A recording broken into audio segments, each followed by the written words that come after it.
شفاعت پر بھی بعض لوگ قرآن مجید فرقان حمید کی آیات پیش کر رہے ہوتے ہیں، سورہ یاسین کی آیات اور دیگر سورہ بقرہ کی آیات، کہ اس دن تو کوئی کسی کو نفع نہیں دے گا، اس دن کوئی کسی کو پوچھنے والا نہیں ہوگا، اس دن کوئی کسی کو نہیں بچائے گا۔ جن کے لیے کہا گیا ہے نا وہ کیٹیگری الگ ہے۔ اسی کیٹیگری کے لیے اللہ نے قرآن میں اور بھی کچھ فرمایا ہوا ہے۔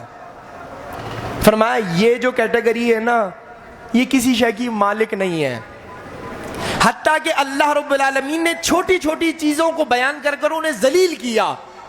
کہا کہ وہ جن کو تم پوج رہے ہو نا ان سے جا کر کہو کہ کھجور کو جب کھولتے ہیں یا کھاتے ہیں اس کے اندر ایک گٹھلی ہوتی ہے، گٹھلی کے اوپر ایک باریک سی جھلی ہوتی ہے۔ اللہ نے قرآن میں فرمایا جن کو تم پوج رہے ہو نا وہ تو اس کے مالک بھی نہیں ہے۔ کھجور تو بڑی بات ہے، کھجور کی گٹھلی تو بڑی بات ہے، اس جھلی کے بھی مالک یا اس جھلی کو بنانے والے ان کے پاس اختیار نہیں ہے۔ پہلے زمانے میں لات، منات، عزا، ہبل دیگر بتوں کے لیے وہ آج بھی ہندوستان میں وہ پرشاد تیار کی جاتی ہے، بتوں کو چڑھانے کے لیے کھانا تیار کیا جاتا ہے۔ تو جب کھانا لے جا کر رکھتے ہیں تو اس کے اوپر کوئی مکھیاں بھی آ کر بیٹھتی ہیں۔ اللہ نے قرآن میں وہ مثال دے کر سمجھایا، فرمایا تم جو کھانا لے جا کر اپنے بتوں کے سامنے رکھتے ہو اس کے اوپر جو مکھی آ کر اس میں سے اپنا حصہ لے کر جاتی ہے، تم جس کو پوچھتے ہو وہ اس مکھی سے اپنا حصہ واپس لینے کی طاقت بھی نہیں رکھتا۔ اتنی چھوٹی چھوٹی چیزوں سے ذلیل کیا اللہ نے، فرمایا ان کا اتنا اختیار بھی نہیں ہے، وہ مکھی بھی نہیں بنا سکتے، وہ مکھی سے اپنا حصہ بھی واپس نہیں لے سکتے، وہ کھجور کے اندر گٹھلی پر جو جھلی ہے اس کو بھی بنانے والے نہیں ہیں۔ یہ کیٹیگری الگ ہے۔ اسی قرآن میں ہم نے پڑھا حضرت عیسیٰ علیہ نبینا علیہ الصلوۃ والسلام نے مٹی پر تھوڑا سا پانی ڈالا، اس مٹی کو ہاتھ میں اٹھایا اور اس کو یوں گوندا اور ایک پرندے کی مورتی بنا کر نا اس میں پھونک ماری نا تو وہ پرندہ زندہ ہو کر اڑنا شروع ہو گیا۔ قرآن میں ہے۔ خالق کون ہے؟ خالق کون ہے؟ حضرت عیسیٰ کیا کر رہے ہیں؟ اے عیسیٰ آپ کیا کر رہے ہیں؟ اے پروردگار عیسیٰ یہ کیا کر رہے ہیں؟ حضرت عیسیٰ یہ کیا کر رہے ہیں؟ خالق تو ہے۔ اور وہ کام اللہ نے قرآن میں بحیثیت خبر کے رپورٹ کیا کہ ہم نے حضرت عیسیٰ کو یہ اختیار دیا۔ ایک طرف کہا مکھی نہیں بنا سکتے، ایک طرف حضرت عیسیٰ پرندے بنا کر اڑا رہے ہیں۔ کیٹیگری الگ ہے۔ شفا دینے والی ذات کس کی ہے؟ حضرت عیسیٰ کے پاس پیدائشی نابینا آتا تھا، وہ آنکھوں پر ہاتھ رکھ کر دم کرتے تھے، اللہ اسے بینائی عطا فرما دیتا تھا۔ حضرت عیسیٰ بینائی دے رہے ہیں کہ حضرت عیسیٰ کے پاس ایسے لوگ بھی آتے تھے جن کی آنکھوں کا نشان تو ہوتا تھا، اندر کوئی ڈیلا ویلا، وہ پھر بھی ہاتھ رکھ کر دم کرتے تھے، اللہ اسے بینائی عطا فرما دیتا تھا۔ حضرت عیسیٰ پیدائشی نابینا کو بینائی دے رہے ہیں، حقیقتاً شفا دینے والا کون ہے؟ تو آپ کہیں گے جناب بت شفا نہیں دے سکتا، قرآن کہہ رہا ہے بت کسی شے کا مالک نہیں ہے، لیکن حضرت عیسیٰ تو دے رہے ہیں۔ میں اور کسی نبی کی مثال پر نہیں گیا، ابھی بہت کچھ ہے، اور میرے اور آپ کے آقا و مولا جناب رسول اللہ صلی اللہ علیہ وسلم ان کی شان تو وراء الورا ہے۔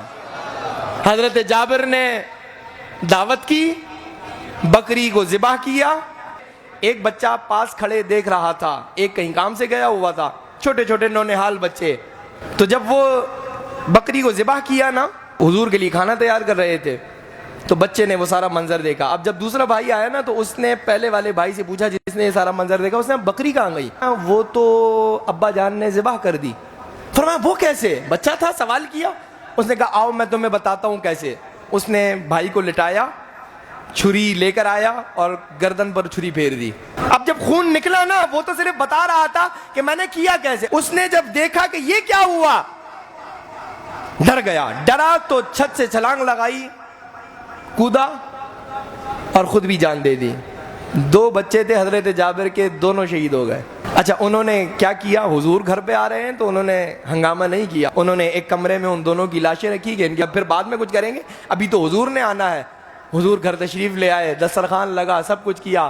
حضور نے فرمایا جابر بچے کہاں ہیں؟ وہ جو غلاموں کے ہر معاملے پر آگاہ رہتے ہیں.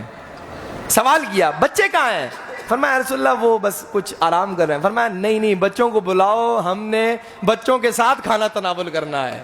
کہنے لگے یا رسول اللہ اب وہ کیسے کھانا کھائیں گے؟ یا رسول اللہ ایسا ماجرا میرے گھر ہو گیا. حضور نے فرمایا اچھا؟ فرمایا چلو جس حالت میں ہے اس حالت میں لے آؤ. اب انہیں اٹھا کر, اوپر چادر ڈلی ہوئی تھی, لا کر حضور کے سامنے رکھا گیا. حضور قریب ہوئے, حضور نے ان کا نام مخاطب کر کر کہا ہم آپ کے گھر آئے ہیں, آپ ہمارے ساتھ کھانا نہیں کھائیں گے؟ حضور کا بس یہ کہنا تھا, وہ بچے ہنستے مسکراتے اٹھتے بیٹھ گئے, اٹھ کے بیٹھ گئے. فرمایا رسول اللہ جان قربان ہم آپ کے ساتھ کھانا کھائیں گے. یہ حضور کیا کر رہے ہیں؟ وہ بچے تو چلے گئے تھے. کہاں کہا جا رہا ہے قرآن میں کہ جناب وہ کسی شے کے مالک نہیں ہے, ایک جھلی کے مالک بھی نہیں ہے, مکھی کا پر نہیں بنا سکتے, مکھی سے اپنا حصہ نہیں لے سکتے. صرف آپ کو یہ سمجھانا چاہ رہا ہوں وہ کیٹیگری الگ ہے. اسی طرح جس طرح یہاں کیٹیگری الگ ہے, اسی طرح وہ جو قرآن میں آیات ہے نا کہ وہ قیامت والے دن کچھ نہیں کریں گے, کوئی نفع نہیں دے گا, وہ کیٹیگری. ورنہ قرآن کی سب سے عظیم آیت حضرت ابی بن کعب سے حضور نے پوچھا تھا اے ابی قرآن میں سب سے عظیم آیت کون سی ہے؟ تو حضرت ابی نے کہا یا رسول اللہ وہ سورہ بقرہ کی جو آیت الکرسی نہیں ہے, یا رسول اللہ وہ سب سے عظیم ہے. تو حضرت ابی کے سینے پر حضور نے زور سے ضرب لگائی, خوش ہوئے حضور اور کہا جا تجھے تیرا علم مبارک ہو, تو نے بالکل درست جواب دیا ہے. تو اس عظیم آیت میں آپ کیا پڑھتے ہیں؟ من ذا الذی یشفع الا, سادہ سا لفظ ہے, سادہ سا جملہ ہے, 2 منٹ میں سمجھا دیتے ہیں. من ذا الذی یشفع عندہ الا باذنہ, اس کی بارگاہ میں کوئی شفاعت نہیں کرے گا. اس دن اس کی بارگاہ میں کوئی شفاعت, الا آگے حرف استثناء لگایا, الا ہاں مگر وہ عظیم ذات ہے جس کو وہ اجازت عطا فرمائے گا اس کی شفاعت قبول کر لے گا. یہ بھی قرآن ہے نا. آئندہ آپ کو ہاتھ پکڑ کر کوئی گمراہ کرنے کی کوشش کرے کہ قیامت والے دن فلاں بھی نہیں کرے گا, فلاں بھی نہیں کرے گا, فلاں بھی نہیں کرے گا.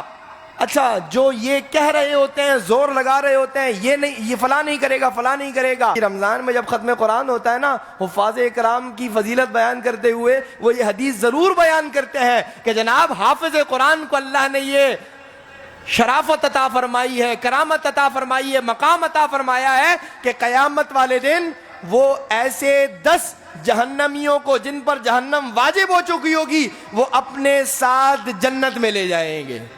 وہ اپنے ساتھ, جن کو حضور کی شفاعت ہضم نہیں ہو رہی ان کو اپنے بچے کے حفظ قرآن پر یہ حدیث سمجھ آ جاتی ہے, جناب مجھے نور کا تاج پہنایا جائے گا, میرا بچہ مجھے جنت میں لے جائے گا, میرا بچہ فلاں کر لے گا, میرا بچہ فلاں کر لے گا.